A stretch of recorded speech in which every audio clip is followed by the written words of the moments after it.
Bienvenidas y bienvenidos a Radio Semilla, el podcast de la Red de Guardianes de Semillas, donde hablamos de regeneración ecológica y social. Yo soy Javier Carrera y el día de hoy me acompaña Lucía de la Torre, una amiga querida ya de hace varios años, a quien tuve el honor de conocer en relación a un trabajo que mencionamos en este episodio, que fue su rol como investigadora principal en la Enciclopedia de Plantas Útiles del Ecuador. Lucía tiene una granja muy hermosa en una zona un poco seca de la Sierra Ecuatoriana, donde se dedica, entre otras cosas, al cuidado y guardianía de los aguacates. Vamos a hablar de ese y otros temas en este episodio, que a mí me encantó realmente. Hablar con una guardiana de semillas dedicada a su trabajo siempre es algo que alegra el corazón. Quiero recordarles que Radio Semillas se sostiene gracias a ustedes. Son sus aportes los que hacen posible que podamos seguir grabando, produciendo y difundiendo esta valiosa información. Las personas que se unen al programa reciben ciertos beneficios, algunos de ellos dentro del Ecuador, otros se pueden conseguir online y otros están en otros países. Nuestro proyecto aliado del día de hoy es Lunas Ecología Femenina. Lunas es un emprendimiento emblemático que se dedica desde hace casi 20 años a la salud menstrual y la ecología femenina. Lunas ofrece a nuestros miembros entre el 10 y el 15% de descuento en varios de sus productos que pueden revisar en su página web lunasecológicas.com. Justo en este mes están organizando un retiro de iniciación menstrual para madres e hijas, lo que queremos promover porque sentimos que hacen mucha falta espacios profesionales y respetuosos que acompañen ese rito de paso para las niñas hacia la vida cíclica, en un mundo donde el más del 75% de las niñas enfrentan el inicio de su menstruación sin acompañamiento, cargadas de vergüenza y miedo. En este espacio las madres pueden darse tiempo de calidad para conectar con el momento tan importante que su hija está experimentando y tener herramientas adecuadas para acompañar con seguridad y celebración la llegada a la menstruación. Esto será el 27 y 28 de abril en Casa Semilla Cotacachi. Quedan pocos cupos. Para más información e inscripciones, conéctate al WhatsApp que encontrarás en las notas del episodio y también un link con toda la info del retiro, lunasecológicas.com/lunitas. Espero que les guste mucho este episodio y nos vemos en el próximo programa de Radio Semilla.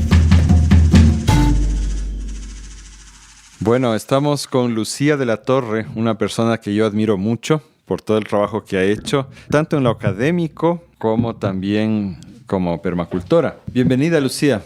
Gracias, Javier. Por fin nos encontramos. Sí, por fin podemos hacer esta entrevista que yo la tenía pensada desde hace rato. Entonces, Lucía, como ya debes conocer, nuestra costumbre aquí en Radio Semilla es empezar un poco contando la historia personal, lo que le hizo llegar a la persona a donde está ahora, ¿no? Las curiosidades que tuvo generalmente desde su niñez. Cuéntanos un poco dónde naciste tú y cómo fue esa niñez. Quiteña, pero desde los 4 años salí a vivir a Tumbaco, que es este valle interandino, que en ese entonces era, como decir ahora, minas. Claro, campo. De minas. Campo, claro. Y en realidad era campo. Nuestra casa era la única y alrededor eran aguacatales o campos silvestres o con la vegetación típica de la sierra, ¿no? Entonces creo que eso influyó bastante, el de haber tenido una finquita también en el noroccidente. Entonces, de mi niñez, que fue campestre, se puede decir, ¿no? En comparación con los niños de mi escuela. Tenía la escuela en Quito, el colegio en Quito, pero vivía en un área rural. Y de hecho, teníamos una vaca. Era la única, con mis hermanos, ¿no? Obviamente, que teníamos esta oportunidad que en ese entonces yo me veía rara simplemente. Pero y crecimos con cuentos de animales. De hecho, yo quería ser zoóloga al inicio, con estas grandes fotografías de la fauna de Félix Rodríguez de la Fuente. Entonces, las historias con las que crecimos fueron las de historia natural. Entonces, eso es lo que me ha llevado, creo, a encaminar mi vida hacia ella. Mencionaste los aguacatales, eso quiere decir... Y Tumbaco es una zona de producción de aguacates tradicionalmente, antes de que se urbanice tanto. Entonces, tu relación con los aguacates empieza ya ahí, en la niñez. Claro. Ya vamos a Y contar coincidentalmente después. llegué a vivir en mi adultez en una zona históricamente aguacatera, ¿no? Sí. También, que es el Valle de Guayabamba. Y ahorita estás con un aguacate en la mano, de Estoy hecho. con un aguacate en la mano, sí. Sí. Bueno, y después de esta niñez campestre que tuviste la suerte de tener, ¿te decidiste a estudiar qué? Biología, sí. Y veía las opciones y bueno, había esta escuela de biología en la Universidad Católica. Mi hermana, mucho mayor, también se fue por la biología y es etóloga, hasta ahora es primatóloga. Uh-huh. Y yo entré, independientemente de ella, te digo, desde niña yo soñaba con ser zoóloga. Entonces entré a biología a la Universidad Católica con la intención de ser zoóloga y ahí me encontré con muchos maestros. Uno de ellos fue el que me introdujo en el mundo de las abejas. Y ahí me enamoré de las abejas melíponas. Entonces decía, yo quiero estudiar las abejas melíponas, que son estas abejitas sin aguijón. Y nativas. Y que son las polinizadoras históricas también de muchas frutales nativos y en México del aguacate, por ejemplo. Eran meliponinos. Uh-huh. Ahora son las abejas africanizadas, las principales polinizadoras, pero antiguamente eran estas abejas sin aguijón, las melíponas, entre otros. Entonces, él me introduce y hago la tesis con él, ¿no? Con el doctor Honore, y me convence de hacer, no en las melíponas, sino en unos escarabajos que ponían los huevos, cuyos cusos o larvas se desarrollaban en nidos de trigonas, que son un género de estas abejas sin aguijón. Y otro igualito que ponía los huevos, en cambio, en la tagua. Y, la tagua, primera vez que yo me ponía en contacto, bueno, en la finca ya con palmas, ¿no? Pero con una palma tan maravillosa, tan generosa, tan importante también, ¿no? Entonces, cuéntanos un poco de la tagua para los que no conocen qué es. La tagua es una palma que es endémica del occidente ecuatoriano. No, endémica quiere decir que crece allí y en ninguna otra parte del mundo. ¿En Colombia no hay tagua? Hay otras especies.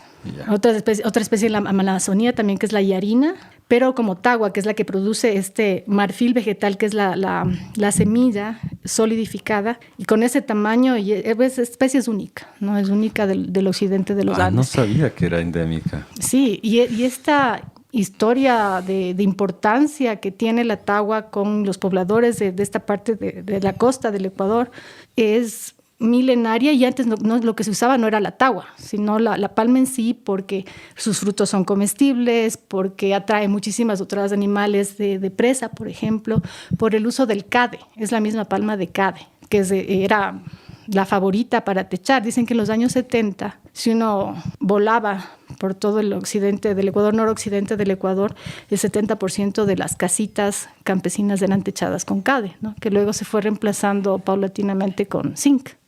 Pero era una palma muy importante y mantenida y manejada. Es de estas palmas que son multiusos, pero además la importancia en el ecosistema que tiene es cada vez, se va descubriendo y es maravilloso, ¿no? ¿Y por qué se le llama marfil vegetal?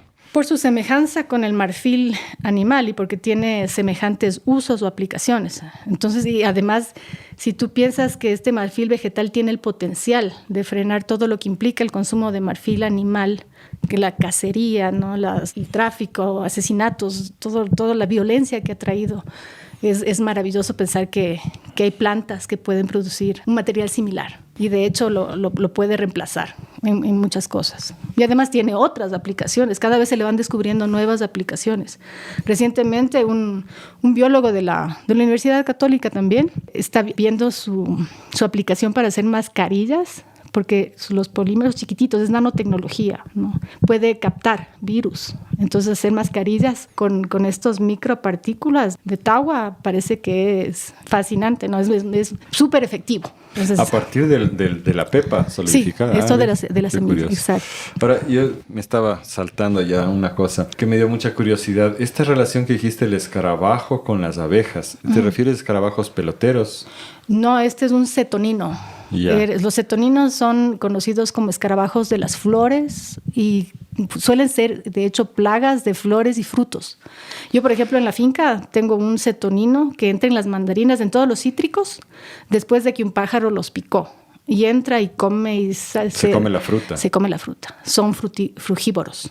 Ajá. Entonces, pero las larvas son las que se comían todos los desechos que estos nidos de las abejas melíponas, de los desechos que caían del de nido, los nidos de los nidos de las abejas, Ajá. dentro de los nidos. Entonces vivían en simbiosis. Dentro de los nidos de las abejas. Exacto. Qué simpático. En cambio, en la tagua, la otra especie que eran igualitas por fuera, parecían terciopelo negro con una liñita amarilla, lindísimos estos escarabajos. Y el otro que era idéntico, pero resultó ser otra especie y nueva, que la describieron luego. Ponía los huevos en el tronco de la tagua, porque la tagua, el rato que bota sus hojas, y entre lo que es el tronco propiamente dicho y lo que queda de la base de las hojas, tiene un montón de materia orgánica y fibras. Y ese es un mundo, es un ecosistema donde te encuentras de todo. Y justo ahora hablaba con esta amiga que vino. Ella estudiaba mantis religiosas. Hay 3 especies de mantis en la tagua y 2 en el tronco. Y son de la tagua específicas. Específicas de la tagua.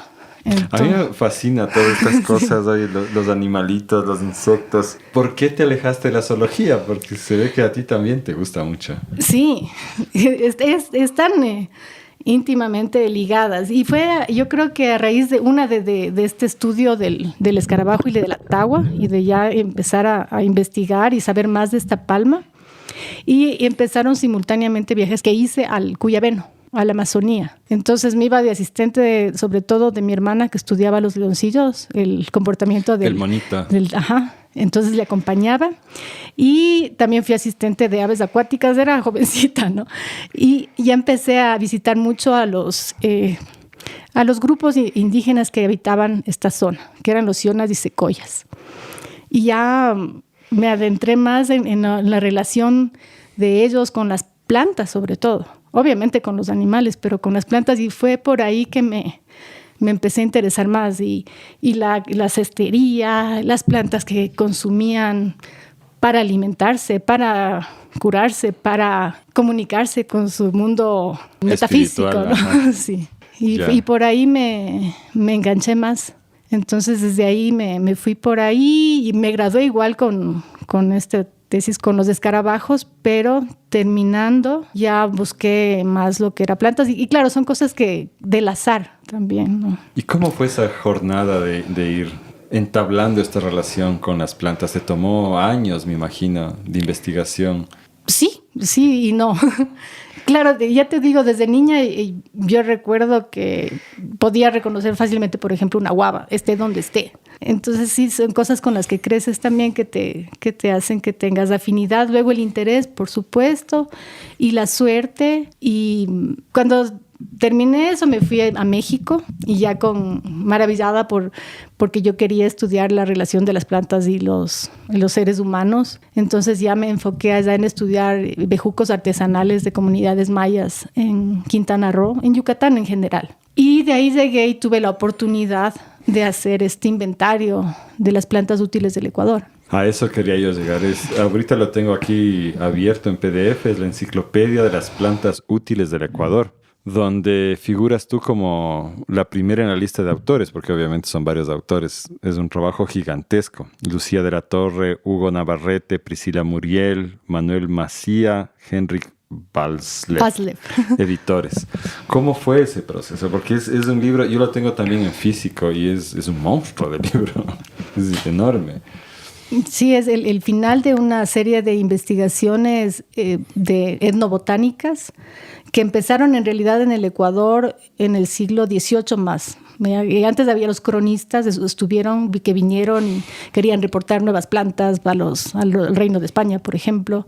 Pero luego ya empiezan en el siglo XVIII las expediciones científicas, ¿no? Entonces, que ya con especímenes, ya con dibujantes, la Condamine, por ejemplo, ya colectan la cinchona y él las describe luego con el método de Linneo, de clasificación, y se va acumulando la serie de plantas útiles o con las que el ser humano se ha relacionado y toda la pluricultural del Ecuador a lo largo de la historia con las plantas, ¿no? Entonces, esta serie de estudios que luego ya se centraron en grupos específicos que primero tenían un carácter antropológico, luego ya de describir las propiedades de una planta específica o de usos específicos, estaba ahí, pero dispersa. Y se agudizó o se aumentó en los últimos 30 años. Entonces ya había mucha información y científicos daneses botánicos, ellos vinieron en los años 80 también acá y su trabajo en palmas ha sido fabuloso, ¿no? Y de todo tipo, de taxonomía, de usos, de botánica económica. Entonces son ellos quienes promueven en general la botánica en el Ecuador, el estudio de las plantas de aquí, la flora, y terminan, yo fui la última afortunada que pudo trabajar con ellos y que me dieron la oportunidad de estudiar con ellos y de hacer esta recopilación de toda esta información, tanto de publicaciones como de especímenes de herbario. Entonces pudimos acceder a 500,000 registros de plantas ecuatorianas en herbarios ecuatorianos y algunos afuera, como el de Dinamarca, el de Aarhus, o el de Missouri Botanical Garden. Y son plantas ecuatorianas que están en los herbarios de allá. Claro, y eso es reconocido. Uh-huh. Y por ejemplo, esta base de datos trópicos del Missouri Botanical Garden tiene digitalizado la colección que está aquí del Herbario Nacional. Uh-huh. Pero tener acceso a eso fue lo que pudimos gracias al proyecto de construir, que fue de poco a poco. Primero decíamos, trabajemos solo en plantas medicinales.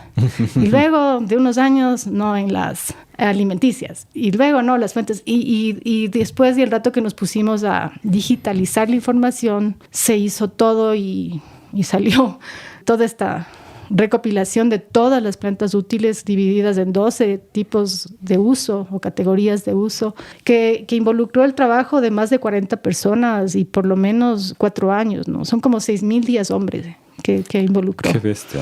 Sí, y lo que hicimos los editores es esta recopilación de información, la organización y sistematización de toda esta información para tener un compendio y tener cifras, luego poder estudiar patrones, por qué y cómo se usan las plantas y dónde. Qué bestia. Bueno, igual es increíble que en 4 años ya lo hayan logrado sacar, y entiendo que no se hizo investigación de campo directamente, sino bibliográfica. Claro. Se hizo esta recopilación de bibliografía, creo que están 154 publicaciones y además, como te digo, toda esta serie de colecciones botánicas que muchas veces no estaban o no han sido publicadas, sino que quedan nada más como un registro asociado a una planta. Es decir, un botánico, por decirte algo, va a una expedición que puede ser con el fin de estudiar la relación de las plantas útiles en general, o con otro, pero registra el uso y coge la planta, la muestra. Entonces dices, esta planta que es un bambú, por decirte, una guadúa, ya la prensa y pone colectada en tal sitio, tal fecha, por tal persona, y abajo en notas se pone y se usa para hacer pingullos. Entonces, flautitas. Exacto, todo eso está digitalizado en estas bases de datos y fue a esa información a la que recurrimos, a la que tuvimos acceso y la que sacamos de ahí y la digitalizamos, la sistematizamos y la publicamos. ¿Tú recuerdas cuántas accesiones tiene la enciclopedia? 45,000 registros, creo, de uso. Qué brutal. Y también puedo verlo yo aquí, pero ¿recuerdas cuáles eran las categorías? Voy a buscarlo yo mientras tanto. Sí, son 12 y es de acuerdo a un estándar internacional con el fin de tener un parámetro que ha sido aprobado nos sirve de... Aquí están, verás. Tenemos alimenticio, aditivo de los alimentos, que son agentes de procesamiento y otros ingredientes. Condimentos, colorantes. Alimentos de animales vertebrados, alimentos de animales invertebrados, apícola, que son las abejas, ¿no? Uh-huh. Combustibles, materiales, por ejemplo, para construcción de viviendas, puentes, artesanías, etcétera. Social, que son plantas usadas con propósitos culturales, ese me interesa un montón, que no se dividen como alimenticias o medicinas, plantas alucinógenas, rituales estimulantes y anticonceptivas. Tóxico, que son plantas venenosas, medicinal y medioambiental, que me parece que es una categoría importantísima, ¿no? Uh-huh. Que aquí hablan de la protección, mejora, fertilización de suelos, protección contra la erosión, plantas que dan sombra, etc.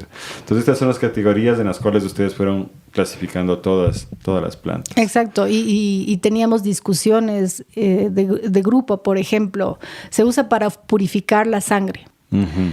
¿Cómo clasificas eso? ¿Vas a ponerle en un medicinal como dentro del sistema circulatorio Entonces decidimos, estas se van a referir le pusimos en un uso social en ese caso, cuando se refiere a dentro de lo que son usos rituales, ¿no? La ritualidad, ajá. Sí, porque... Y entender, porque si te decía es para, por decirte algo, limpiar los eritrocitos, ya sería otra cosa, pero se entendía y en los registros y también con un poco de conocimiento de conversar con la gente, de que sí hemos hecho trabajo de campo cada uno de los que estábamos ahí, sí sabemos a lo que se refería. Entonces ya teníamos una lista del chutún, por ejemplo, también estaba dentro de uso social, el espanto, el mal de ojo, el mal de aire. Entonces hay plantas que se usan para curar eso y esas las pusimos dentro de uso social. Social, claro. Entonces la cosa era estar de acuerdo.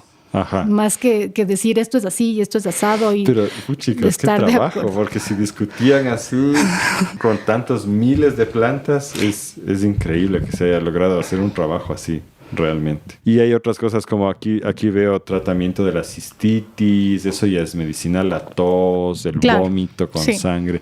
Pero me imagino que había veces en las cuales no estaba tan claro la línea limítrofe entre el medicinal y el social. Sí, de hecho, en la medicina tradicional están muy, muy ligadas, ¿no? Claro, son dos caras de la misma moneda, y la parte espiritual y hasta ahora, y creo que de hecho ya se sabe y sabemos que la parte espiritual está muy ligada de la fisiológica, se puede decir, ¿no? Esto será lo que llaman hoy en día el efecto placebo. ¿Tú crees que tiene que ver con eso? Sí, por supuesto. Cuando tú estás convencido de que... Sí, incluso la sola presencia de un chamán, un curandero, una curandera respetada, la sola presencia, se sabe que ya causa un efecto benéfico en la voluntad de estar bien, que es importante, ¿no? Yo recuerdo un artículo en National Geographic que hablaba de esto, de un caso en el cual se les dio a los pacientes placebos. Eran 4 grupos. Uno recibió la medicina verdadera y se le dijo que era la medicina verdadera. Otro recibió la medicina verdadera, pero se les dijo que era un placebo. Otros recibieron el placebo diciéndoles que era medicina y otros que era placebo.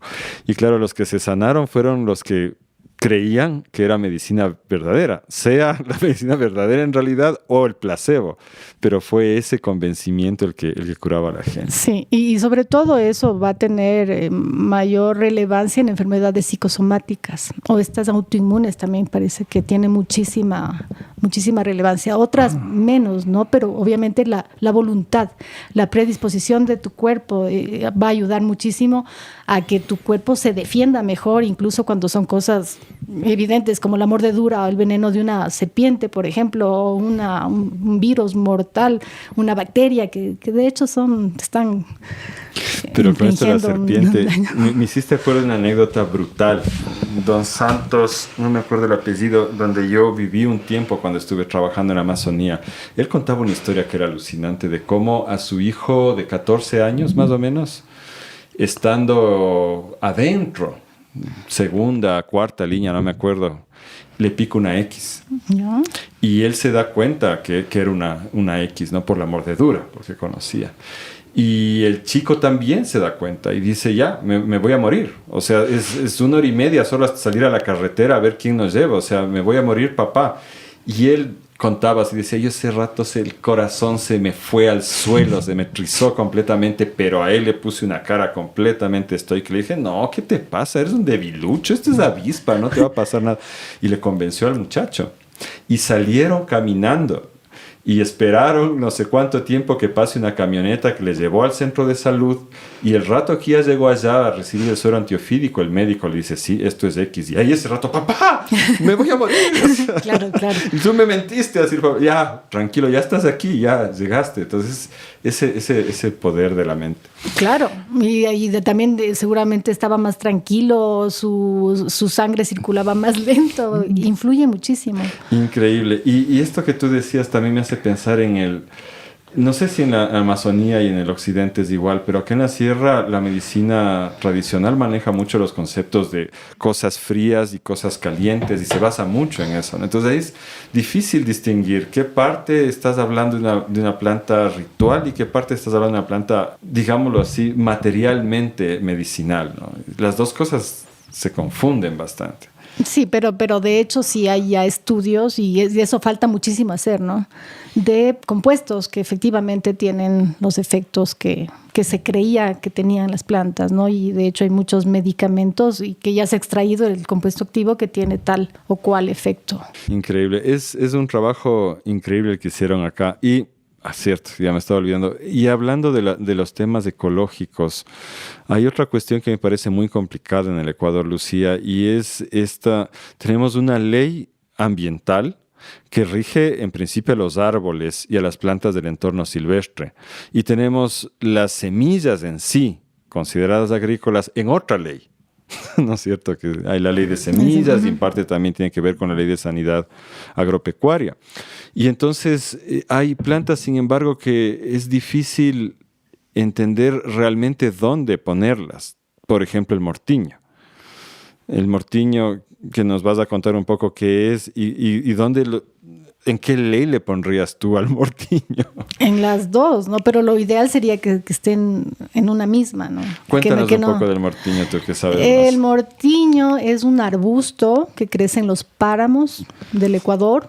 No estoy segura, yo creo que es andina, pero está en los páramos y es uno de los principales especies de recolección silvestre que se usa muchísimo. Es decir, es un producto forestal no maderable. Uh-huh. Es un arbusto, como les decía, de la familia del arándano, es una ericácea, y hasta ahora no se ha logrado cultivar, a pesar de que se ha intentado. Entonces sigue siendo una planta de recolección silvestre en donde hay muchísimo conflicto, ¿no? Se han hecho planes de manejo para tratar de organizar la recolección de tal manera que no se abuse y que no se deje sin ni una semilla, por ejemplo, para que siga habiendo esta regeneración natural, pero que se choca con otras leyes, por ejemplo, con las áreas protegidas. ¿Qué pasa cuando estos arbustos están en áreas protegidas? ¿Cuál es el acceso que tiene?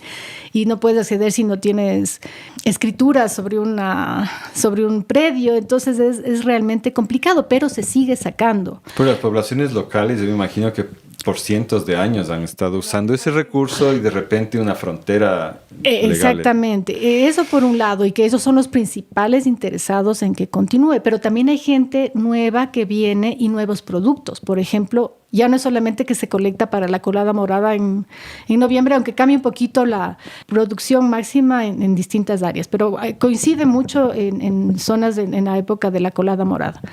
Pero ahora además se colecta más para hacer vino, por ejemplo. Eso es algo nuevo que antes no había. Entonces ya aumenta el riesgo de que se esté sobreexplotando. Hay gente de Cotacachi, por ejemplo, de comunidades aledañas que subían a sus páramos, incluso en áreas protegidas, pero tenían como sus territorios y ya ven que llega nueva gente a colectar. Gente de fuera. Exacto. Y bueno, hay ese riesgo de sobreexplotación, pero también de avance de fronteras agrícolas, de incendios. Esas son dos amenazas grandes más también a este sistema, a que este sistema funcione, ¿no? Como venía funcionando antiguamente. O sea, las condiciones han cambiado. Incluso el cambio climático, me imagino que se debe estar estresando a las poblaciones y llevándolas más arriba. Entonces son ya una serie de factores que hacen que no funcione como funcionaba antes. Una nota sobre la colada morada que mencionó Lucía para nuestros amigos y amigas de Latinoamérica. Acá tenemos el Día de Muertos, el 2 de noviembre. Sí. Y en esa época se prepara una bebida muy espesa que antiguamente se fermentaba en base a maíz negro, donde el mortiño es uno de los ingredientes principales. Y claro, se sacan cantidades inmensas de mortiño en esa época y que ahora además es más extendida. Antes me acuerdo que era la semana. Claro. Ahora un mes y medio, 2 meses. Igual que la fanesca. Sí, ya es como le extienden muchísimo más. Y si algún día vienen a Ecuador, la colada morada es una auténtica delicia, es impresionante. Entonces, a lo que yo iba con esto es que hay plantas que son semisilvestres, en el sentido cultural. Es decir, que son plantas que son silvestres porque no controlamos su reproducción, su semilla. Pero yo me he preguntado siempre hasta qué punto hay algún nivel de selección a lo largo de miles de años de parte de la población, aunque no se siembre la planta, pero hay una influencia humana. ¿Te parece a ti eso? Sí, por supuesto, por supuesto. Incluso se han descubierto estos bosques antropogénicos, ¿has oído? En la Amazonía. Sí, el primer episodio de Radio Semilla fue sobre eso. Exactamente, ¿no? Y por ejemplo, que estábamos hablando de la tagua, se sabe que fue manejada por los chachis, los sáchilas, los aguá, los chachis cuando estaban más abajo. Y se encuentran tahuales, que la gente que ahora pensarías en las orillas de los ríos que son silvestres, pero no. Han sido manejados, favorecidos, incluso semicultivados durante cientos de años. Ese es el concepto que me dirás, el semicultivado. ¿Cómo se da este proceso si es que no se controla en sí la reproducción con la semilla? ¿Cómo influye la población humana en una población vegetal al punto de provocar cambios en la evolución? Por ejemplo, en los tahuales, ¿no? Favoreces las plántulas de esta palma. Entonces, si sabes que al inicio necesitan un poquito de sombra, les proporcionas, luego limpias. Si hay demasiada densidad, les raleas exactamente. Y favoreces la existencia y la dominancia de esta especie que te trae beneficios. Y en el caso de la tagua, por ejemplo, no significa que vivías al lado, pero que podías navegar un río y recolectar el recurso que querías.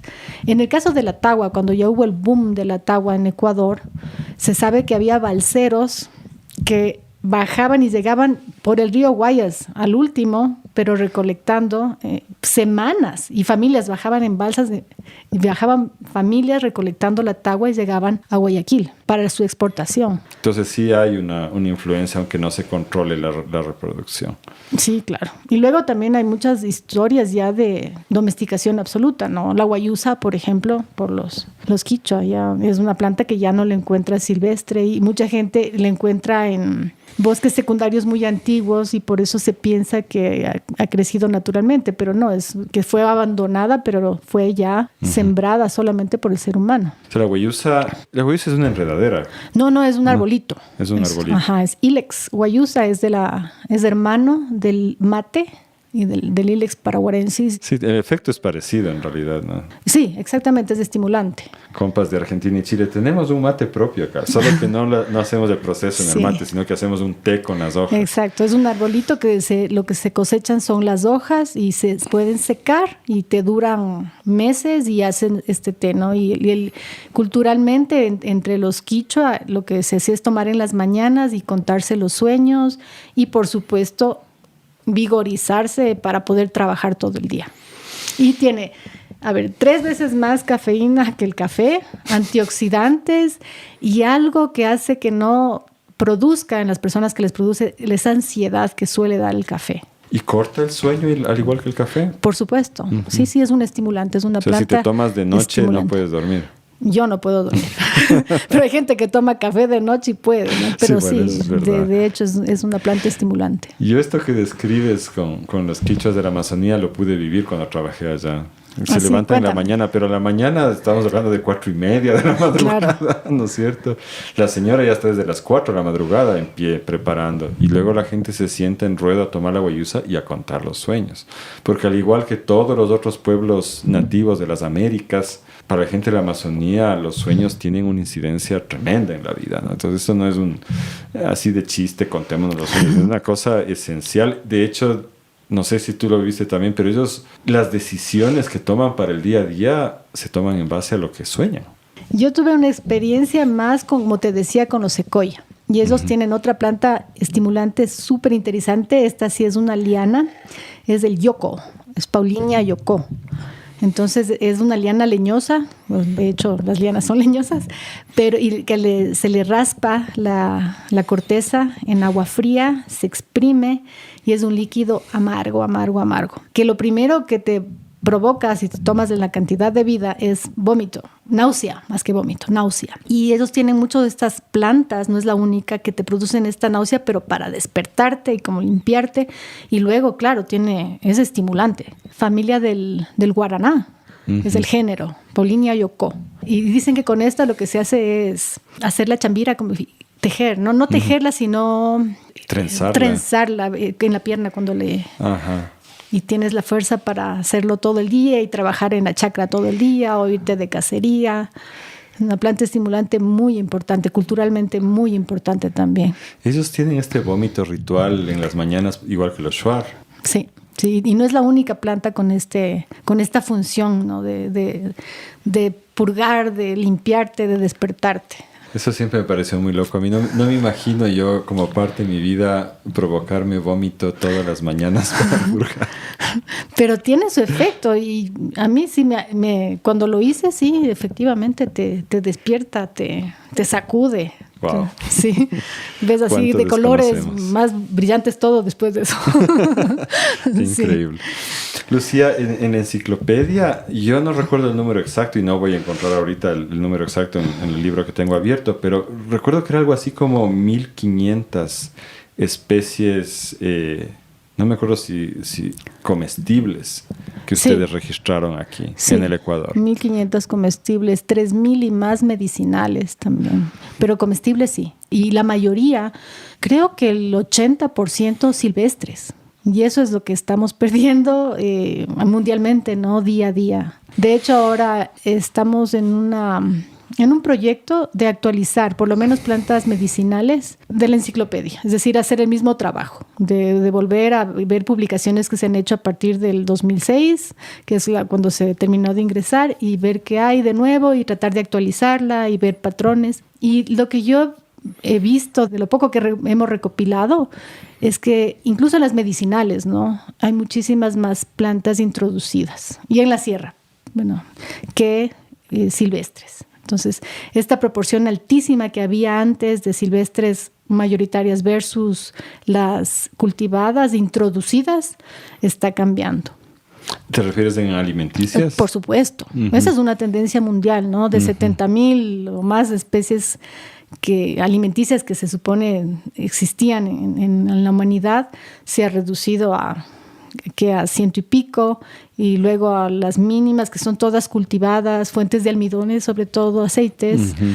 Y todas estas frutas, tubérculos, hojas, que eran mayormente de recolección, se están perdiendo. Es un hecho. Esto me hace pensar en algunas cosas. Una de ellas fue una experiencia que tuve en territorio guaraní, donde Babe, con sus hijas, que eran 2 niñas que tendrían 9 años, la una, 5 la otra, nos llevaron a dar una vuelta rápida alrededor de la casa para entretenernos. Y lo que a mí me asombró es que mientras recorríamos ese fragmento de bosque ya muy intervenido, porque era en torno a la casa, ellas no paraban de encontrar alimento. Uh-huh. Veían una hojita que salía de la arcilla en el suelo y desenterraban una nuez deliciosa para comer. Se trepaban a árboles, o sea... Y lo que yo más me puse a pensar es la cantidad de conocimiento que eso representa, ¿no? A una edad tan temprana, comparado con lo que debe conocer un niño en la escuela, en la ciudad, ¿no? Esas niñas eran enciclopedias. Ese conocimiento se está perdiendo. Por supuesto. La oportunidad que tienen incluso las mismas comunidades indígenas del Ecuador, empezando por las de la sierra, las de la costa y las de la Amazonía, en menor grado, pero también es esa menor oportunidad de estar en contacto con el bosque. Luego va a disminuir a la menor oportunidad de estar en contacto, aunque sea con un bosque intervenido, como tú dices, y luego ya totalmente no existe, ¿no? Entonces ese contacto y esa interacción están desapareciendo. Y de hecho hay estudios ya formales en donde te demuestran la relación que existe entre la diversidad de uso de las plantas, cuántas plantas se usan y cuánto, en relación a la cercanía a centros poblados con un mercado. Es evidente, ¿no? Pero mientras más cerca esté del mercado, menos usas las plantas locales. Entonces, la mayoría son de recolección. ¿Son silvestres o semisilvestres de recolección? Sí, de esas 1561 creo que son la mayoría, 80 y pico % son silvestres. 80 y pico %, sí. Qué brutal. Y ahora están como de moda estos superalimentos. Uh-huh. Es todo el aguacate. Y a veces a mí la gente me pregunta, ¿no? Porque me identifican como parte de la red de guardianes de semillas y me preguntan sobre el potencial que puede tener esto.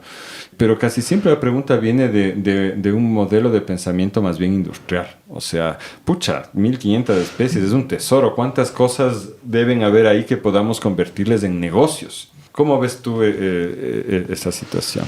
Que lamentablemente es una visión muy a corto plazo, cuyas consecuencias ya las estamos viviendo, pero que frenar también le veo tan difícil, pero no imposible, ¿no? Pero eso pienso que es a largo plazo no nos va a llevar a la solución, más bien a empeorar todo lo que ya estamos viviendo, de hecho. Con el aguacate te voy a contar lo que me pasó últimamente. En Ecuador, ahorita hay alrededor de, o más ya de 6,000 hectáreas de aguacate. 6,000 hectáreas, sí, es bastante. Predomina obviamente las comerciales, que el fuerte guatemalteco, que es el favorito de los ecuatorianos, pero ya últimamente el Hass, esta variedad que vino de California. Llegó a Ecuador en el 2010, creo que empezó a cultivarse aquí, y obviamente es el que más mercado tiene por varias características internacionalmente. Lo triste es que ahorita el 95% del aguacate que se produce y consume en el mundo es de esta variedad. O sea, está uniformizado. Y cero variabilidad genética, que yo, entiendo y digo, ok, vas a querer vender, vas a invertir tu dinero, tu capital en hacer una plantación para vender aguacate. Pero hay esta tendencia además en que no basta con que lo produzcas, sino que lo tienes que producir así totalmente intensivamente.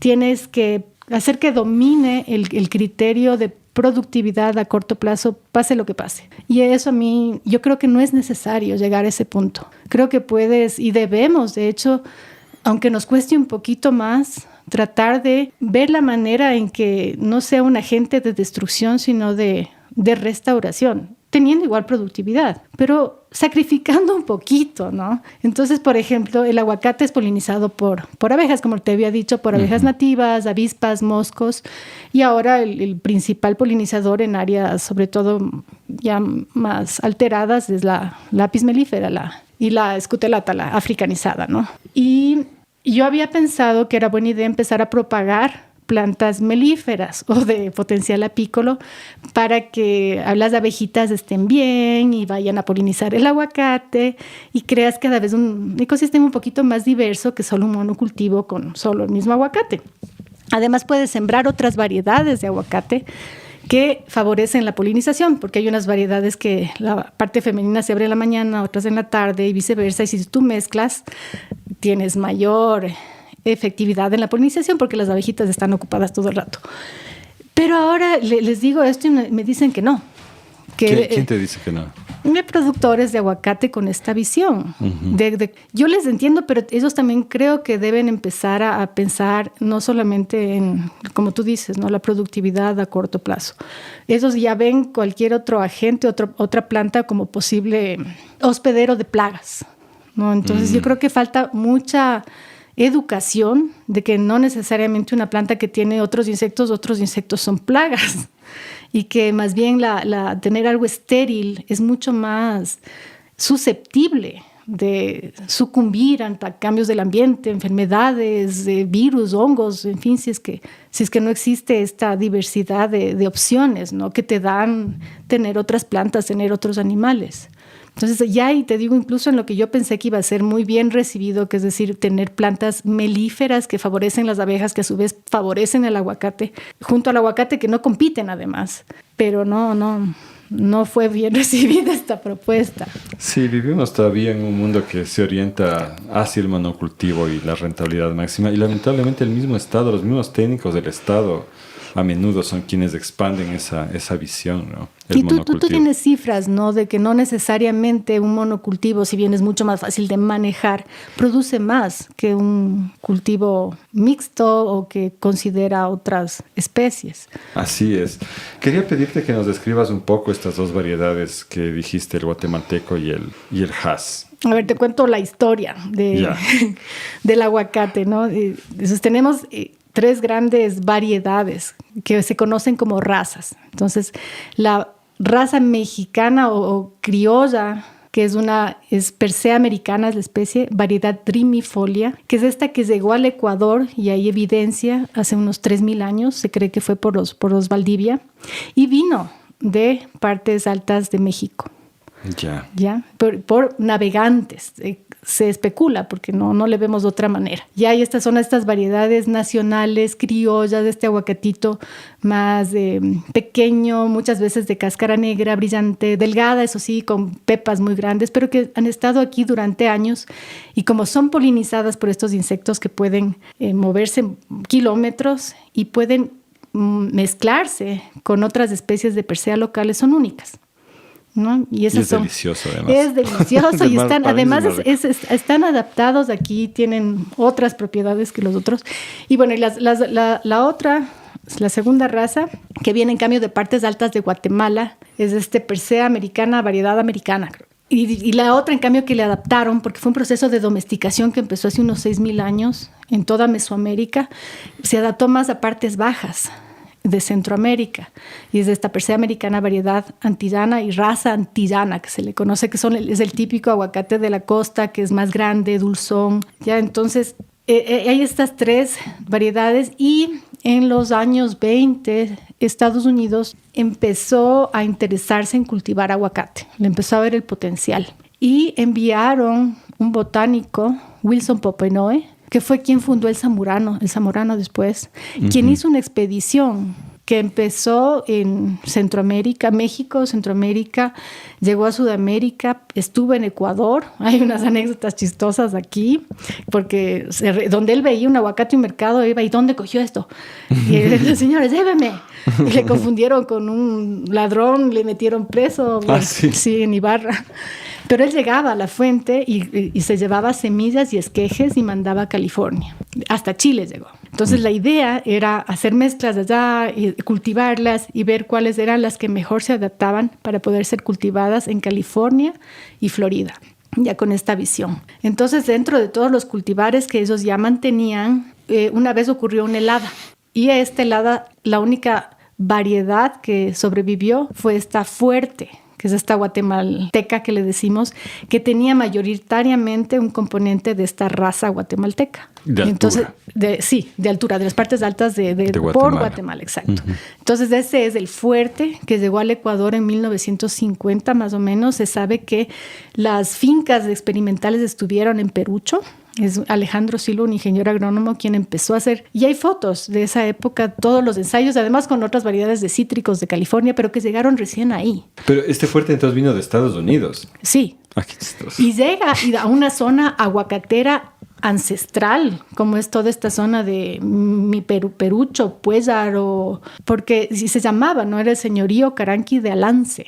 Alan significa aguacate en Zafiqui, en Caranqui, y Alance, aguacatal o Alanchu, el sitio preferido del aguacate. Entonces, siempre había milenariamente los huertos de aguacate de esta variedad criolla, pero en los 50 llega esta variedad californiana, que es el Fuerte, y lo suplanta, porque bueno, ya tiene estas características comerciales y va creciendo, luego va Tumbaco, luego Bambato, ya se va expandiendo por el Ecuador y predomina en el mercado. De hecho, hasta ahora en el mercado nacional predomina este Fuerte o guatemalteco, como se lo conoce. Es el que yo tengo aquí. Es este que tú tienes Estamos acá. Estamos viendo a través de la ventana. Es lindísimo y es delicioso eso. Nadie le quita, es cremosito, es buenísimo. Pero y el Hass, en cambio, es otra variedad de la misma liga.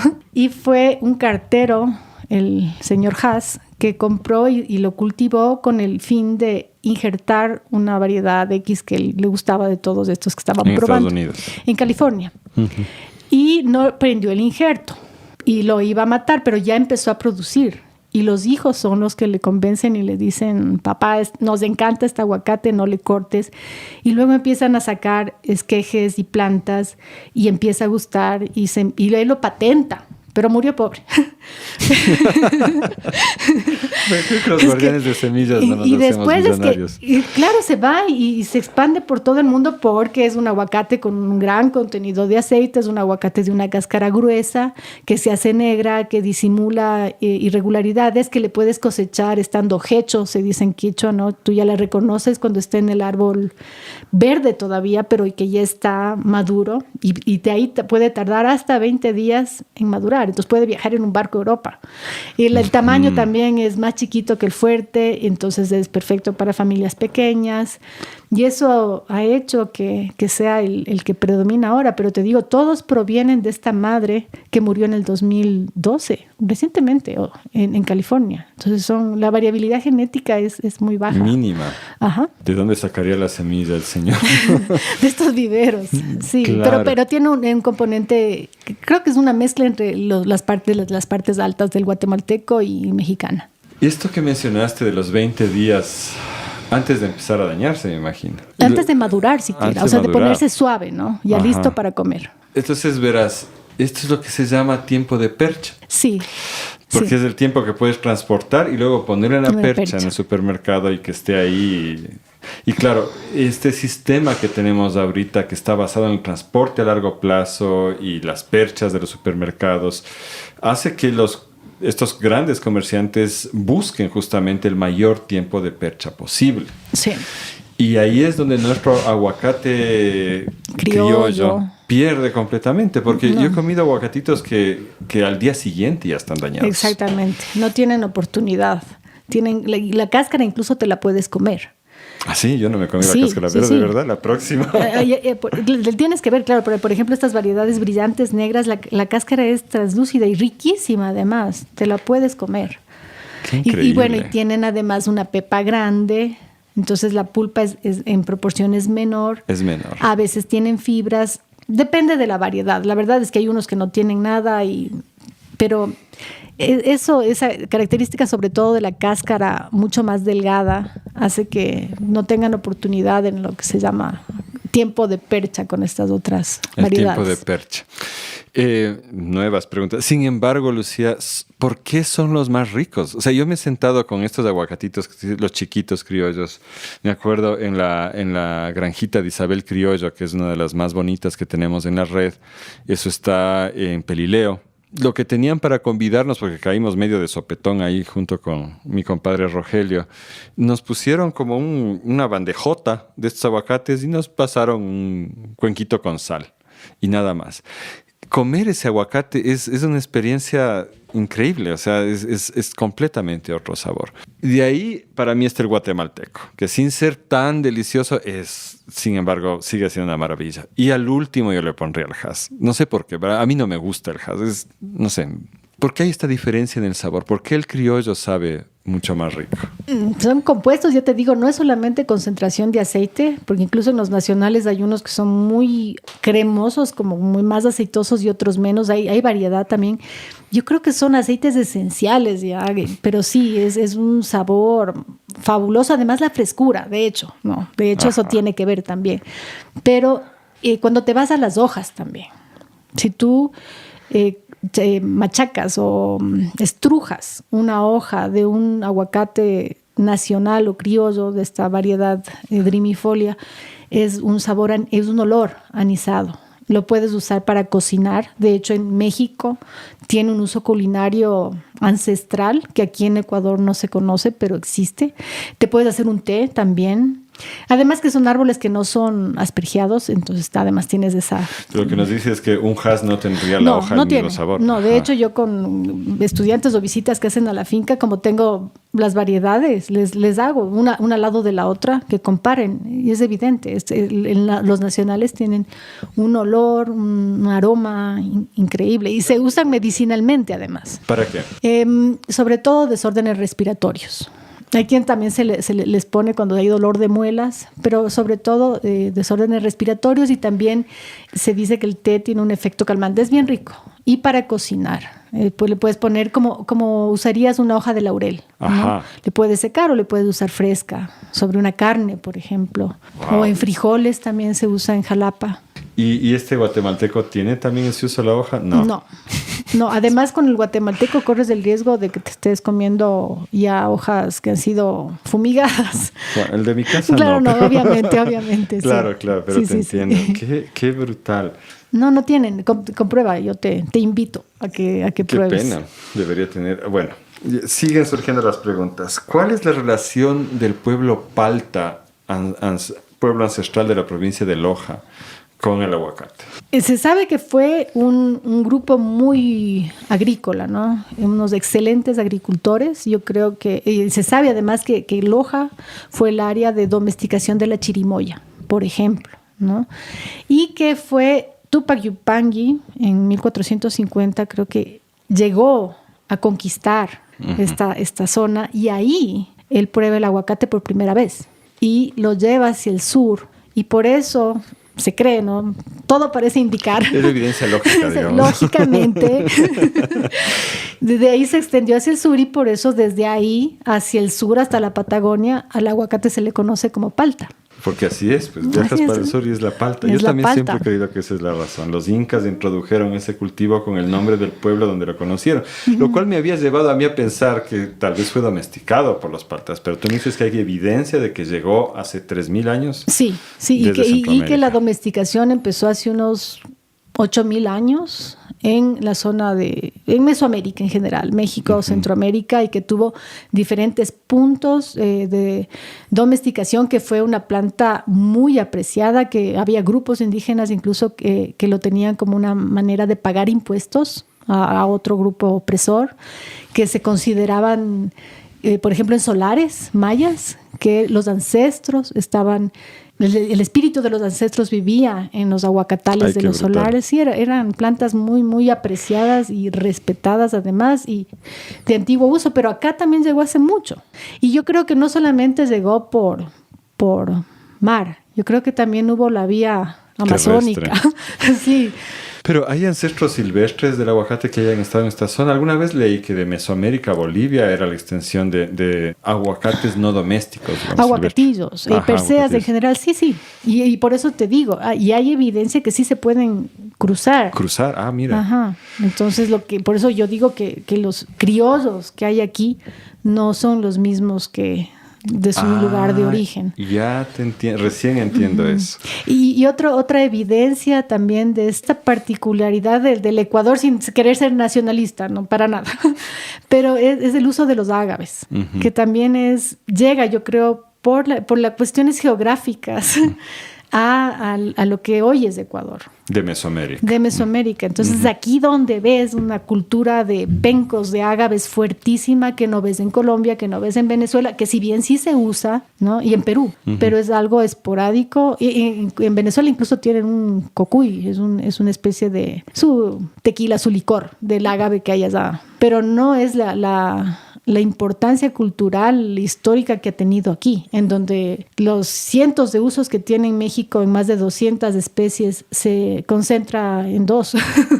Y más que nada en una, ¿no? En el penco azul, porque es lo que hay. Claro. Pero que fuente de azúcar, la única fuente de azúcar antes de la llegada de la caña de azúcar, de fibras, medicinas, de materiales de construcción. Tenemos un episodio con Gaby Bonifaz sobre el ágave. Y yo estoy buscando también un buen arqueólogo para conversar de la relación entre Mesoamérica y Ecuador, que es bien particular, que yo también he estado estudiando desde hace tiempo, porque es esa relación del cacao nuestro que fue allá, el tomatillo nuestro que fue allá para transformarse en jitomate, y el aguacate y el bengo que vinieron de Mesoamérica para acá. Hay una relación muy íntima entre Ecuador y México. Y el mismo ajino. Bueno, hay especies domesticadas acá y especies domesticadas allá, el algodón. Y bueno, ya hay evidencia de que por corrientes se lograba llegar. Por ejemplo, hay un puerto cerca de Acapulco, un puerto antiguo, y que es la desembocadura del río Balsas, una zona de producción y de consumo de ágaves milenaria, y que los balseros, los navegantes que llegaban, no podían volver inmediatamente porque cambiaban las corrientes. Entonces, hasta que puedan volver a navegar y volver, se demoraban meses. Entonces, había mucho tiempo para intercambiar. Hay evidencias muchas, en realidad. ¿Cómo es que no ha desaparecido el aguacate criollo? ¿Para qué se le usa principalmente acá? Sigue siendo parte de los huertos, como tú dices, es riquísimo. La gente mayor, me incluyo, nos encanta. Tú estás jovencita, es el favorito. Hay una parte sí, pero quizá por lo que ha persistido más aquí es que en los viveros todavía se aprecia, y eso es bueno, la semilla del aguacate criollo. Es decir, esta semilla que ha estado en estos suelos, en este clima, por miles de años, cientos de años y que está mejor adaptada. Entonces, esta semilla es la que se siembra cuando vas a producir un aguacate de una variedad comercial. Es la mitad de abajo que tú ves de un árbol. El patrón. Es el patrón. Es lo que le da de comer, es la que tiene la fuerza, el vigor. Entonces, cuando ya tiene 6 meses de esta plántula, de esta semilla, de estas variedades criollas, que además que te digo es grandota generalmente, es que injertas un esqueje, que es un clon de la planta madre, que es de esta variedad comercial, que es la que tú quieres reproducir. Y de hecho, la injertación, el injerto es la única manera que tienes de asegurar que la fruta que te quieres comer es la que te quieres comer y no una mezcla.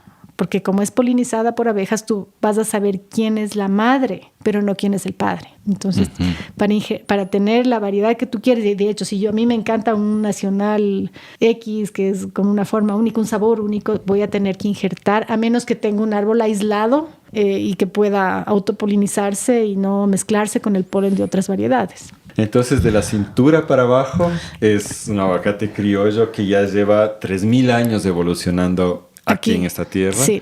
Y de la cintura para arriba va a ser el árbol de la variedad comercial que se está buscando. Sí. Y yo creo también que ha habido esta selección de sabores y natural, ¿no? Entonces, en una zona seca, yo creo que van a haber persistido aquellas variedades criollas que mejor resisten a sequía, o a veces por el sabor. También eso va a influir la parte cultural. Lucía, yo estoy fascinado. No esperaba que le demos tanto al aguacate, pero ese es el problema con los guardianes de semillas. Yo espero, oyentes y oyentas, que no se estén aburriendo con nosotros y que les divierta tanto como me divierte a mí. Yo podría hablar el resto de la tarde así del aguacate. Tenemos un museo, ¿no? ¿El museo está como en tu casa? Está en la finca. Vamos hacia eso ahora, la finca. Entonces, cuéntanos sobre tu finca. ¿Cómo llegaste allá y qué es lo que estás haciendo y cuántas variedades de aguacate tienes? Llegué a la finca cuando me casé, hace 15 años por ahí. No te acuerdas. No mucho, pero por ahí. Pero tenemos fotos en ese entonces y mi esposo ya había empezado a sembrar un poco de aguacate, pero esa tierra había pasado por años de varios diferentes formas de uso del suelo, de manejo. Desde los jesuitas, era cañaverales de algo, luego fueron potreros, luego fue monocultivo de espárragos, luego cultivos de ciclo corto de diferentes personas. Entonces era un suelo usado además, porque además de esa zona, como te digo, era el señorío Caranqui de Alance, que tenía frutales, aguacate, pero además coca, algodón y ají. Eran los valles secos, bajos, que intercambiaban con las partes altas, ¿no? De los que fueron los caranquis o los grupos que vivieron ahí desde hace miles de años. Entonces, cuando llegamos, era un suelo muy, muy erosionado y como sabes, es un valle seco, interandino, con sombra de lluvia, o sea, naturalmente es seco. Tiene el río Guayabamba, por supuesto, que lo cruza. Pero abajo. Pero hay crónicas que dicen que esta erosión es lo que causó que hay este cañón que existe ahora, que hace unos 500 años no existía. ¡Wow! ¡Qué bestia! Es que es un cañón, si se imaginaran, es enorme. Sí, pero hay crónicas que he leído que dicen eso, que no es tan antiguo el cañón. Pero toda esta serie milenaria de usos, hasta ahora te vas a las orillas del cañón y encuentras cerámicas, hachas, obsidianas, o sea, ha sido usada, de hecho, miles de años. Entonces yo llegaba y los veranos aquí son muy ventosos. Entonces julio, septiembre eran torbellinos de polvo y eso lo hemos ido cambiando con la siembra de árboles, sobre todo de un árbol que es nativo de los Andes, es la tara, que se le conoce internacionalmente, es una leguminosa, aquí le decimos campeche, guarango sobre todo, vainillo en la zona de Loja, pero es esta cesalpinia espinosa. Entonces, justamente salió un proyecto promocionándola por su valor económico, pero el mayor valor que tiene es el ecológico, porque es una planta nativa, resistente a condiciones duras de suelo, de humedad, y que permitió el establecimiento de todas las otros frutales. En el caso de la finca, ¿no? Exacto. Qué espinas que tiene, pero Sí. yo Cítricos, alguna vez me aguacates. tocó hacer compost con restos de esa planta y juré nunca más, me pinché muchísimo. Claro, pero la leña es excelente para hacer pan, por eso lo han extinguido en zonas de Ambato, por ejemplo. Y el principal uso que tiene y tenía es para la curtiembre. Taninos. Ajá, taninos para la curtiembre ecológica de cueros, ¿no? Y que puede sustituir a metales pesados. Y ese era también un atractivo, qué linda planta, ¿no? Y de esta vaina además usas el 98% porque la pepa además es espesante alimenticia. Es una planta melífera, es una planta que por ser de zonas secas tiene una raíz principal súper profunda, que te trae agua, un montón de materia orgánica. Es decir, esta parte ambiental del árbol ayudó mucho a poder establecer y cambiar totalmente el ecosistema, el agroecosistema, ¿no? Entonces se ha ido transformando poco a poco en un bosque productivo con árboles y cada vez y ese ha sido el aporte que agradezco ser etnobotánica y tener acceso a conocer un montón de plantas y tratar de incluirlas porque me gustan las frutas, por ejemplo. Entonces sabía que esta era una zona de frutas y que ya vi que las papayas andinas, por ejemplo, las de montaña se estaban perdiendo. Entonces empecé a meterle, ¿por qué no por aquí? Y ahora vemos que en el humus, en el compost que metemos al lado de los aguacates, quedan las pepas fermentadas de los chamburos y crecen solos. Con el aguacate crecen maravillosamente. O sea, hacen un buen gremio juntos. Sí, con naranjillas, con tomates de árbol.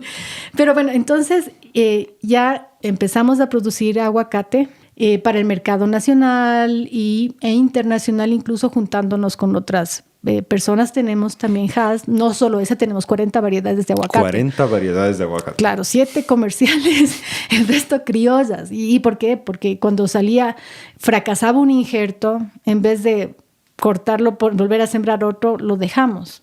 Y nos encanta tener esta diversidad y además poder tener aguacate todo el año. Porque si una variedad no está produciendo la otra. Y bueno, entonces así se ha ido dando. Y en un momento dado nos quisimos, ya dijimos, podemos unirnos y un pequeño volumen dar para un intermediario y exportar. Pero vienen exigencias y algunas de ellas yo entiendo, pero otras son excesivas que no consideran la realidad o las características intrínsecas de que es un árbol de cáscara gruesa y lo quieren tratar como que fuera una lechuga. Por ejemplo, entonces que no le puedes regar con agua de un reservorio que tiene pescados, por ejemplo, y cuestiones así. Entonces ya vimos que era necesario educar, que era también necesario dar a conocer al aguacate como un árbol que puede crecer en una especie de bosque comestible. No necesariamente tiene que ser satanizado como ya lo está haciendo en Michoacán, por ejemplo, donde sí se han talado grandes extensiones boscosas, igual en Colombia, en Chile, ¿no? Donde hay veces que se dice que está quitando agua a poblaciones para darle al aguacate por el afán productivo. En México incluso el aguacate ha subido muchísimo de precio porque se destina a toda exportación y los tacos en las calles ya se hacen con culantro, el guacamole, ¿no? Entonces, todas esas cosas no tienen que ser así. Entonces, eso intentamos hacer con este museo, que se desmitifique la parte mala que de hecho puede existir en un monocultivo. Pero de en México aguacate. ya hay esto que llaman el bloody guacamole, ¿no? Que es la intervención de los carteles de la droga, claro, controlando el negocio y matando campesinos para apropiarse de tierras y todo. Exactamente. Pero esta es una cuestión del mercado y de cómo hemos aceptado que funciona el capitalismo, no es culpa del aguacate. Claro, no, y que mucho depende de las decisiones que hacemos cuando compramos, cuando consumimos, qué comemos, y que eso sí influye. Y eso por un lado, de verlo también como un árbol maravilloso para otras especies. En un aguacate encuentras varias especies de aves, nidos de colibríes, insectos, en las raíces muchos microorganismos, como te digo, otras plantas que crecen muy bien con el aguacate, zorritos de páramo comen aguacates, zarigüeyas. Hemos visto zorritos con aguacates en la boca. Los atucs. Sí. Bueno, los perros aman los aguacates. Claro. Los hecho, entierran como huesos. Entonces, esa educación es también de la diversidad de aguacates que hay. Hay gente de Quito que llega y nunca se imaginaba siquiera que había más de una variedad de aguacate. Entonces, y verlo también como un potencial cultural, incluso como un recurso. Hay otros muchos usos que están inexplorados y no conocidos, como el medicinal, por ejemplo, o la pepa tintoria, el maderable también incluso. Sí, que son potenciales. Ya están haciendo también cubiertos o cuestiones de vajilla biodegradables con la pepa de aguacate.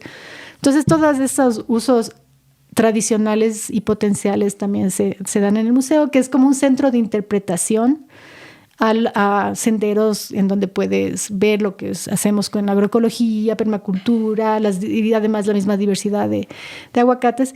Y como ahí vivimos, es nuestra casa, a veces podemos recibir gente, a veces no podemos, en fin, decidimos moverle y donarlo, hacer una réplica, más bien dicho, a Puéllaro. Hay un grupo de mujeres que ya tenían sus proyectos turísticos, tienen un mirador, hay artesanas, y ellas están hechas cargo de esta réplica que está en la iglesia antigua de Puéllaro, que es una iglesia...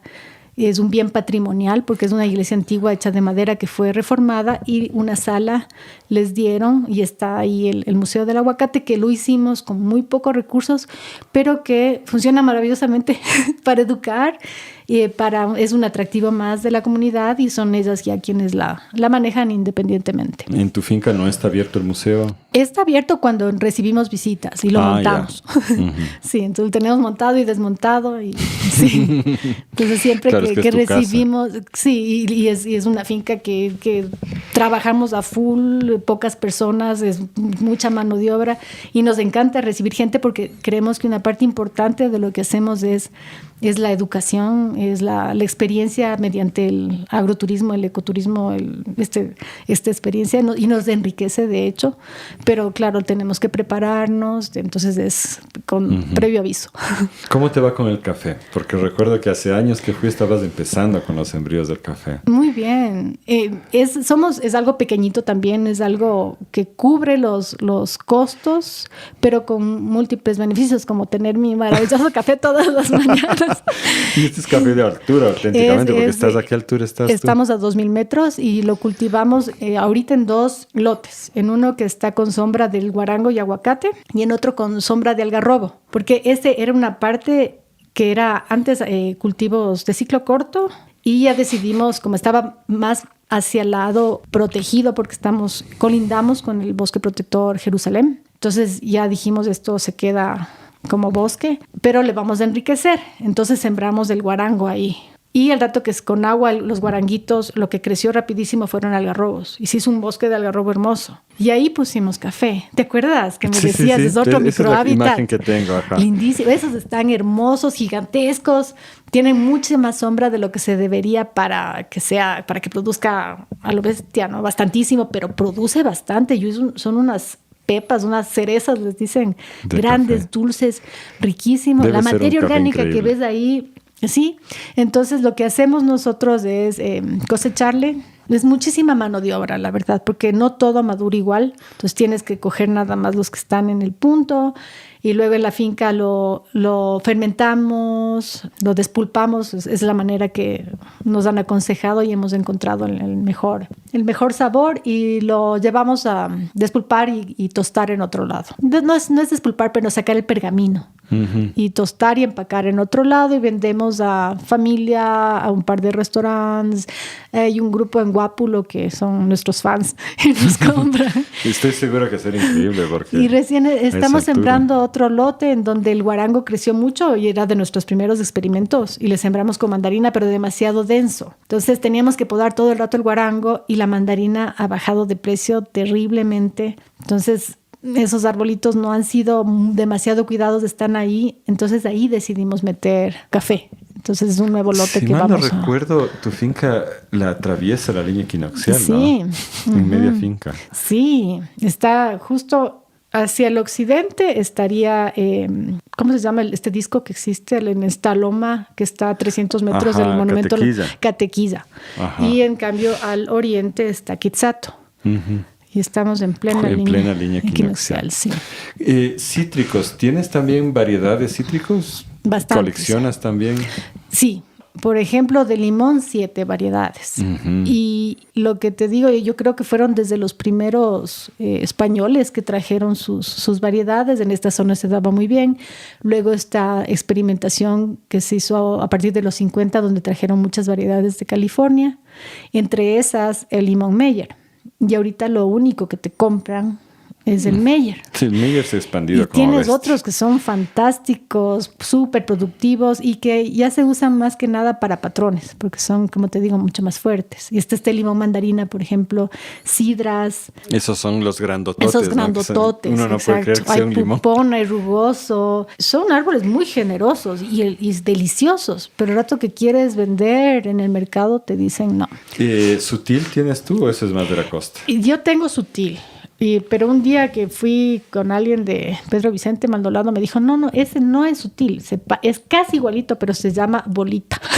Bueno. Ellos saben de lo que hablan. Pero eso te pruebas y le ves es sutil y se da muy bien. Y un comprador me decía, siempre más yo le compro, pero sí tengo mis arbolitos para consumo personal, pero no. Y dentro de esto, ¿no podrán los chefs ser aliados? Y también las cocineras populares, porque el limón mandarina sí es para conocido, la fritada pues. y el ceviche. Claro. ¿No es cierto? Es el mejor. Sí es conocido. Y es muy apreciado. De hecho, gente que nos visita y le hacemos probar, incluso extranjeros, incluso europeos o norteamericanos, les encanta. Y además es muy atractivo por el color, ¿no? Y el jugo es jugoso además, pero no se vende. Sí, bueno, siempre estamos diciendo desde nuestra red que el problema no es técnico, que los problemas técnicos en su mayoría lo hemos resuelto ya, que el problema es el mercado realmente. Sí. La estructura del mercado es lo que... Y ahorita el consumidor también, creo que a nivel, no estamos hablando de chefs y quizá un grupo muy pequeño, sino la gente, el pueblo, está consumiendo menos frutas, menos verduras, menos tubérculos nativos en general y enfocando a la malnutrición, ¿no? Almidones, aceites, algo que te llena, lamentablemente. Y ahí va la diabetes, el cáncer y todo lo demás. Lucía, tú quizás sepas, porque sabes mucho de frutas. Yo he visto también decaer la calidad de la fruta, ya no solo en el gran supermercado, sino incluso en las tiendas, las fruterías que tenemos en los barrios, ¿no? Que siempre ha sido una de las cosas más ricas de América Latina, es el acceso a las frutas, que en otros lados no lo tienes. Pero ahora me da la impresión que la calidad ha bajado muchísimo. Y mi teoría es porque lo están cosechando muy verde y lo traen acá para que disque madure en percha y resultan piñas desabridas, papayas desabridas. ¿Hay algo más detrás de eso o es esto de que están cosechando muy verde? Eso también, porque por precios quizá conviene traer de sitios de monocultivos, que pues, están más lejanos y entonces ya tienes la parte de transporte, de uniformidad de variedades incluso. Yo en papayas, ya no hay la papaya criolla, ya no la encuentras, está solamente la hawaiana. Y a veces incluso que ya tienen, incluso en los mercados, esta etiqueta con marca. Entonces yo creo que son precios. También de Perú está viniendo fruta muy barata, porque ya los costos de producción son menores, y en Colombia también, y dicen que llegan camionetas con fruta o camiones y ya están aquí. Y aquí los intermediarios también compran el precio que quieren porque los otros no se van a regresar. Entonces, al final, los productores, los agricultores de aquí y los de allá también nos vemos perjudicados, ¿no? Y también tiene que ver variedad, porque en la mora pasó una cosa así, ¿no? Que ahora, ponte en la zona de Patate, que era productora de mora tradicional, y había la mora de Castilla, que según entiendo yo, viene de nuestra mora de páramo, ¿no? Que aquí en Ilialote tenemos, por ejemplo. Y todo fue reemplazado, todos esos cultivos de mora de Castilla fueron poco a poco reemplazados, no poco a poco, muy rápidamente reemplazados por una nueva variedad que le llaman la colombiana, que es una mora que tú le pones en la funda en la que compras, al día siguiente ya un tercio de eso es agua. ¿Ah, sí? Claro, se destruye inmediatamente y no sabe a nada. Si Yo comparas pensaba con- que más bien era más resistente. No, se hace agua rapidito y no tiene sabor. Ese es el problema. Entonces, tal vez yo pensaba también eso está pasando con las frutas. No estamos siendo reemplazados por variedades. Porque ¿qué es lo que hace que Hay sea mucho tan en aguado? En apariencia inicial también. Ajá. Una vez me trajeron un aguacate de Perú, perfecto, era fuerte. Era perfecto y gigante por fuera. Y lo dejé madurar y no tenía sabor, como dices. Claro, es que lo que pasa cuando logras que un vegetal crezca más rápido, lo que has logrado es que se llene de agua ya, y que se vea maduro, aunque la fibra, que es donde está el alimento, no se ha desarrollado, solo se ha hinchado de agua. Y eso hace que no tenga sabor. Sí, y incluso ha tenido que ser cosechada, como dices, lejos, la parte de transporte también, de cuartos fríos, o de que crezca en áreas en donde no tiene las condiciones ambientales que hacen que tenía un sabor determinado, característico, ¿no? Y aquí lo que te mostraba es Sí, de las aquí papayas, sacaste unas frutas.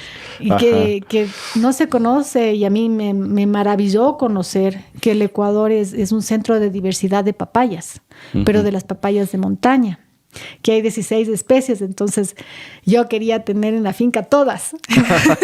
Las 16. Las 16, claro, y ser por conservación y porque me gusta y porque no se pierdan, ¿no? Y llevé esta rolanquimba, La rolaquimba. que es de zona más baja, que es esta col de monte, que se pueden consumir las hojas cocidas como una col, o la fruta cocida también, como una zanahoria podría ser, porque es tomate. A mí me llamó la atención la primera vez que le vi, porque es como una papayita de 20 centímetros, pero de un color anaranjado fuertísimo, ¿no? Pero le abres, es medio dura, media desabridona. Pero es hermosa la planta y útil y comestible. Entonces igual me las llevé a los 2000 metros y creció. La Nina Duarte me dijo, llévate la semilla, es muy rústica. Yo. Y sí, se me dio. Y tengo ahí mis dos plantitas que luchan. Y al lado estaban el chamburo, la Vasconcelia cundinamarquensis, que es dioica. Sí, esa sí tiene macho y hembra como la mayoría. Solo la rolanquimba es la única que solo tiene, que es hermafrodita. Es la única de las Vasconcelas. Y se llama Vasconcelia monoica. Ajá, por eso se llama así. Ajá. Y les puse juntas y sale esta nueva fruta.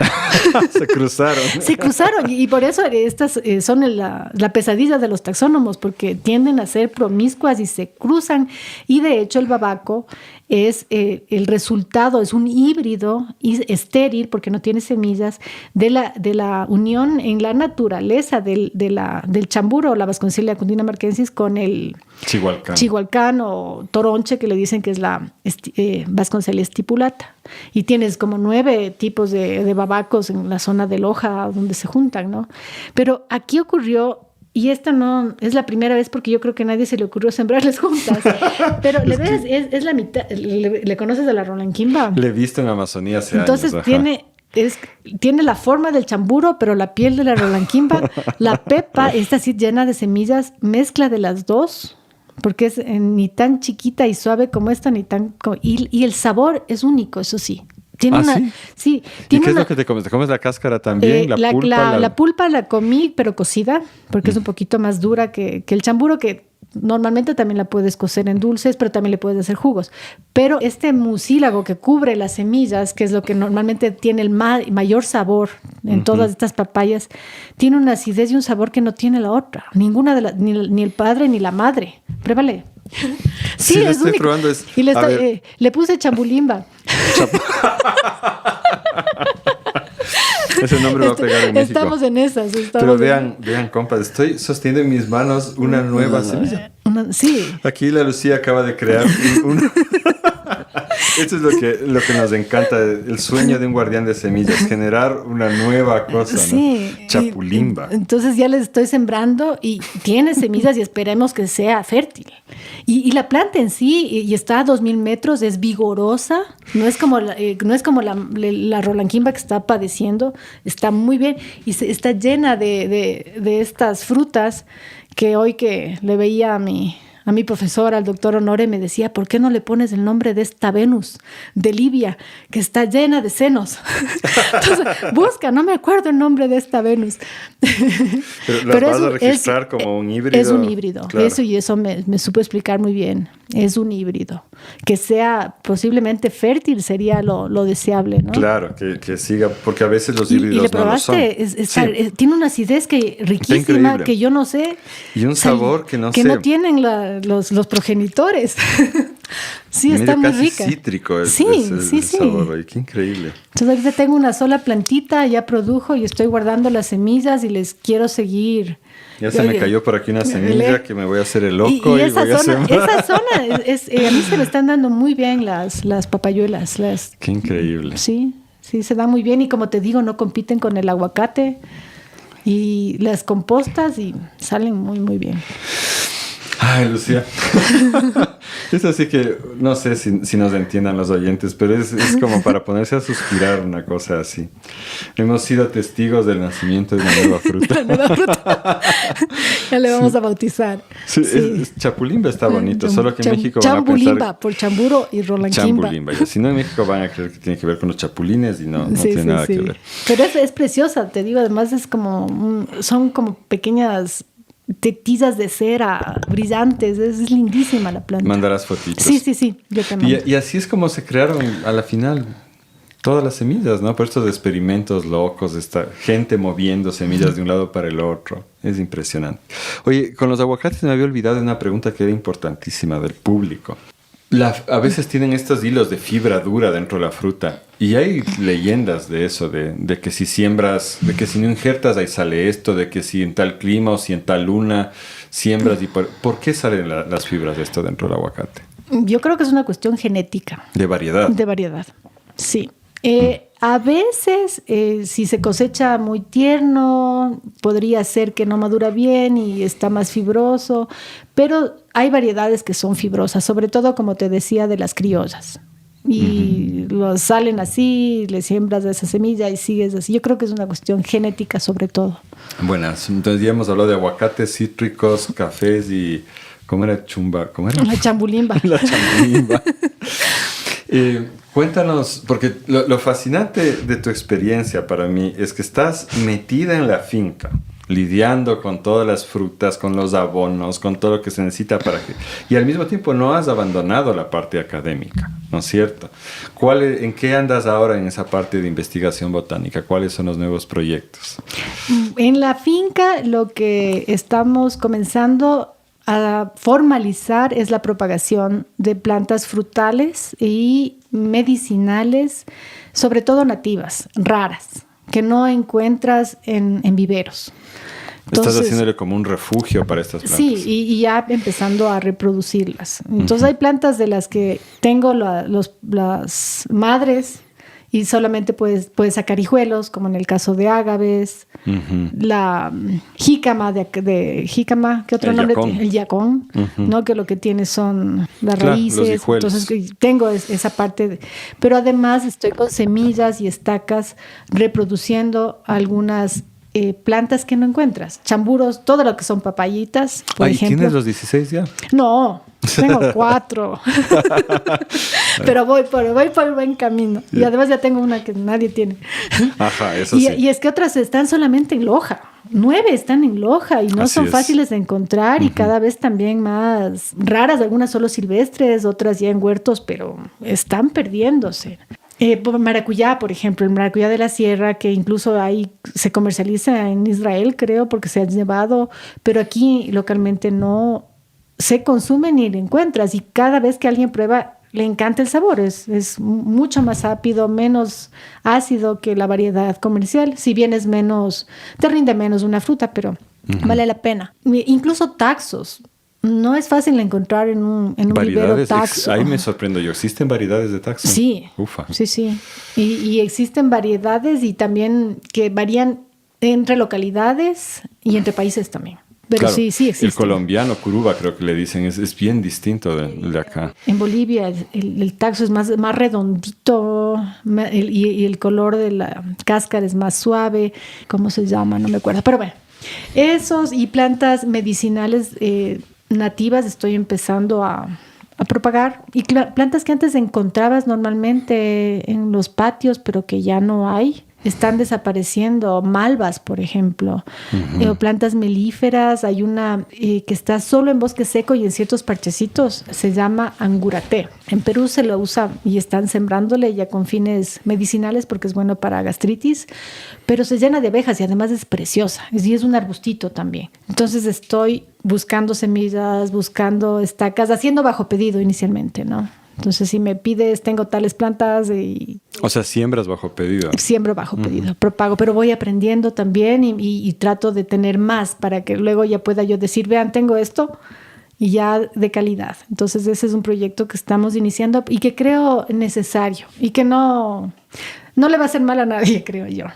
Es un jardín etnobotánico, lo que piensa la final. Y aparte estoy trabajando con la Fundación Otonga, el doctor Honore, en la creación del Museo de la Tagua, por esta parte de educación, de una palma básica en los ecosistemas, es una especie clave en los ecosistemas y además con una historia de uso, una historia muy interesante y un potencial económico. Además, no es lo principal.